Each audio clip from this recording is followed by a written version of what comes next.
Niccolo Machiavelli, the Renaissance author of The Prince, wrote that in any republic, the people and the elites are always at odds, one seeking power and the other protection. And when a man like Julius Caesar wins the loyalty of the people and the legions, he becomes a threat the elites cannot ignore. That's what we'll be exploring in today's episode: how Caesar rose by defying the aristocracy and why the Roman Senate feared him. This is Western Lives, where we explore the most powerful lives in Western civilization. Like, comment, and subscribe for more history. Part 1. The Struggle for Power. Machiavelli, writing over millennia and a half after Julius Caesar, laid out a fundamental principle of republican politics. Power in a republic is won either through the support of the nobles or through the support of the people. The ruling elite, he argued, always seeks to maintain control, while the masses desire only to be protected from oppression. When a leader rises who can harness popular support, he becomes an existential threat to the established order. The desires of the nobles and those of the people are quite opposite. The nobles want to rule and oppress the people, while the people want only not to be oppressed. Machiavelli in The Prince. At that time, Rome was divided into two political factions, the Optimates and the Popularis. The Optimates represented the interest of the aristocracy, seeking to maintain their control over the republic's institutions, while the Popularis, on the other hand, aligned themselves with the common people, advocating for reforms that would curtail the power of the Senate and benefit the lower classes. This kind of political bipartisanship is a recurring theme throughout history and continues to shape societies today. But why did the Senate fear him so much? Was he truly a dictator in waiting, or was their fear driven by their own inflexibility and political failures? To answer that, we must first understand why Caesar aligned himself with the Populares, and how the seeds of this conflict were sown long before Caesar ever crossed the Rubicon. Part 2. Republics fear popular leaders.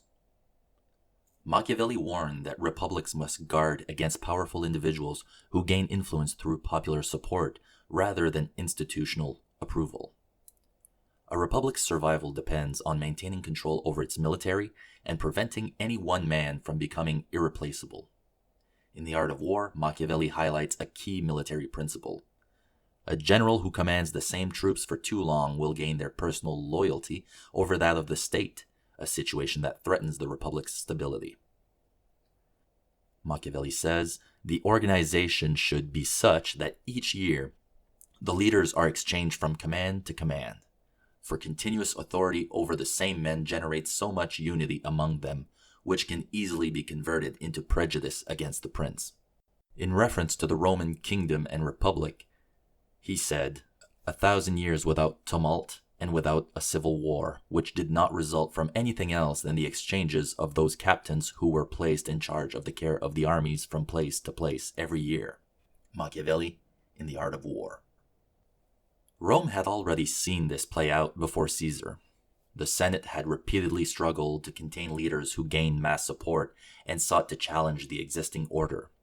Over a century before Caesar, the Gracchi brothers, Tiberius and Gaius, attempted land reforms that would benefit the lower classes at the expense of the Senate's wealthy elite. Instead of compromising, the Senate resorted to political violence. Both brothers were assassinated by senatorial mobs. Their deaths, however, did not resolve the underlying tension.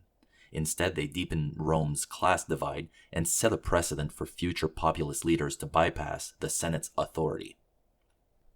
This pattern repeated itself with Gaius Marius, Caesar's uncle, whose military reforms transformed the Roman legions into a force loyal to their generals rather than to the republic.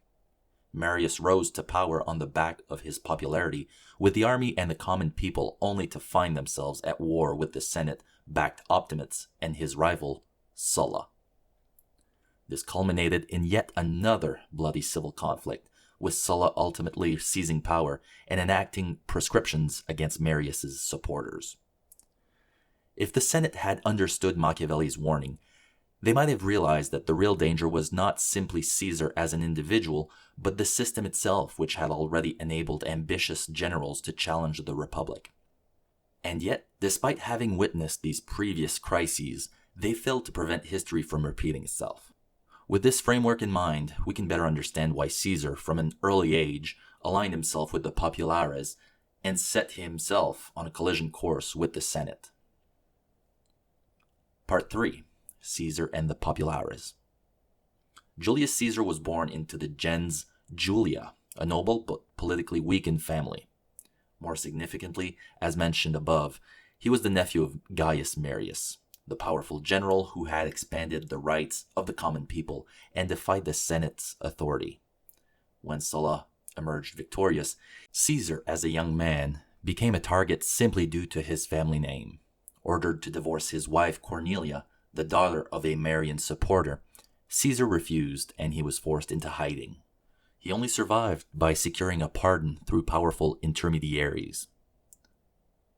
The first and greatest peril he incurred was when he was still a boy and refused to put away his wife Cornelia at Sulla's demand. Since he could neither be persuaded nor forced to do this, he was proscribed and lost his property. Plutarch, in the Life of Caesar. By the time he returned to Rome, Caesar embraced the politics of the Popularis, positioning himself as a champion of the common people against the entrenched aristocracy. He understood that the Senate feared losing its monopoly on power, and fear would only grow as he climbed the political ranks. Part 4. The Senate versus Caesar. Caesar's rise was unstoppable. His conquest of Gaul not only expanded Rome's borders, but also made him the most powerful man in the Republic. Crucially, he knew how to control his own narrative. Through his writings, the Gallic Wars, he crafted a public image of himself as a brilliant general and protector of Rome. In the Life of Caesar, Plutarch writes, "He was also a speaker of great force and charm. His oratory had powerful sweep, and, combined with his persuasive logic, it had an element of pathos which brought many of his hearers to tears." The Senate, however, saw him as a growing threat. Unlike past generals, he did not owe his power to their approval. His growing wealth, influence, and personal army meant he was no longer subject to their control. Within the Senate, factions began to form. Plutarch tells us that some senators sought compromise, believing it was better to bring Caesar into the fold than to fight him outright. Others, including Cato and Cicero, refused any negotiation, believing that yielding even an inch to Caesar would mark the Republic's end. Pompey, once Caesar's ally, sided with the Senate's hardliners, convinced that only force could stop him. Had they chosen to negotiate, they might have preserved the Republic. Instead, their refusal to compromise forced Caesar into an impossible position, one that would lead directly to the Rubicon. Part 5. The Road to the Rubicon. By 49 BC, Caesar had completed his conquest of Gaul and was ordered to disband his army and return to Rome as a private citizen. Cornered and left with no options, Caesar made his decision. Stationed in Ravenna, he gathered his legions and prepared to march south.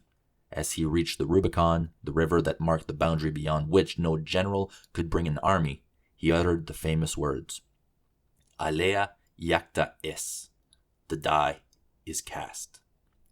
With that, the fate of the Republic was sealed. Part 6. The Machiavellian Paradox. The Senate feared Caesar because he represented a fundamental shift in power, one that undermined their authority. Unlike previous military leaders, he commanded an army that was loyal to him personally, then to the Republic. He had cultivated the unwavering support of the people, making him immune to the traditional senatorial opposition. This is Western Lives. Like, share, and subscribe.